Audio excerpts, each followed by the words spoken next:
Greetings and salutations. Thank you for lending an ear to the voice of the times. It's Tuesday, March 22, 2022. For today's editorial, the looming threat from polar warming. Weather scientists are both surprised and alarmed by what is happening in the North and South Poles. Surprised because the poles, which have contrasting seasons, are heating up at the same time, and worried because the temperature rise is unusually high. In Antarctica, it was more than 40 degrees Celsius warmer than average. In the Arctic, it was more than 30 degrees Celsius warmer than average. The temperature rise in Antarctica is particularly disquieting. Last week, the continent was about 4.8 Celsius warmer than a baseline temperature between 1979 and 2000. Not a good sign when you see that sort of thing happen, observed one meteorologist. Climatologists keep close track of polar temperature shifts because any significant change in global temperature happens first either in the Arctic or Antarctica. More data is needed to confirm if the freakish polar weather is being driven by climate change, but already environmentalists are waving red flags. As the poles heat up, ice melts. That's a normal process, and the ice usually builds up again in the winter. When the temperature, however, stays longer than usual above the freezing point of water, less ice forms, and what is lost is not replenished. The ice caps start to shrink. During its summer season last February, Antarctica shrank to 1.9 million square kilometers. Unless the temperature drops substantially in winter, the continent may never recover the ice that has melted. The Arctic, on the other hand, which is more vulnerable to climate change, has been warming 2 to 3 times faster than the rest of the planet.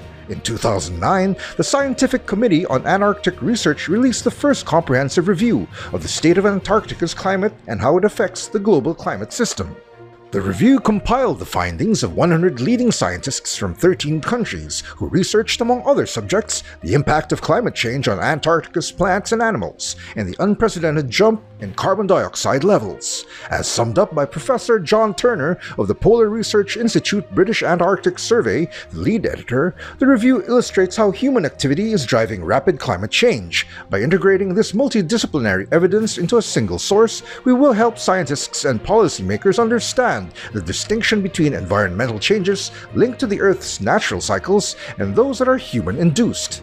The review noted that 90% of the Antarctic Peninsula's glaciers have retreated in recent decades, although the bulk of the Antarctic ice sheet has seen little change. Carbon dioxide levels rose at their fastest pace in 800,000 years and are increasing at rates unlikely to have been seen in the geologically recent past, the review found.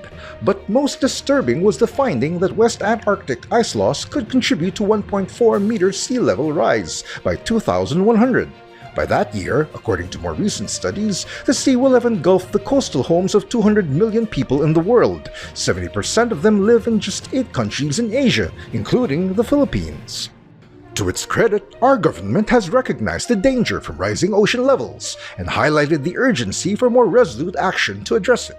During a virtual meeting last year of the United Nations Open-Ended Informal Consultative Process on Oceans and the Law of the Sea, the Philippine delegation said the country's sea level was rising 3 to 4 times faster than the global pace. Unfortunately, the threat of sea level rise appears to have been overshadowed by more pressing environmental concerns, such as capping carbon emissions. Consequently, measures to support adaptation to sea level rise are not being implemented fast enough to match the pace and scale of the challenges ahead, according to the Organization for Economic Cooperation and Development, or OECD, in a policy paper on country approaches in tackling coastal risks. While living on the coast has always come with a certain level of flooding and erosion risks, climate change will alter our coastlines, and we must prepare for this new reality, the OECD said. The message is clear, and the time to act is now. And that's the editorial for Tuesday, March 22, 2022. For more news and information, get a copy of the Manila Times on print, subscribe to our digital edition, or log on to www.manilatimes.net. Follow us on Twitter, Facebook, and Instagram, and listen to The Voice of the Times.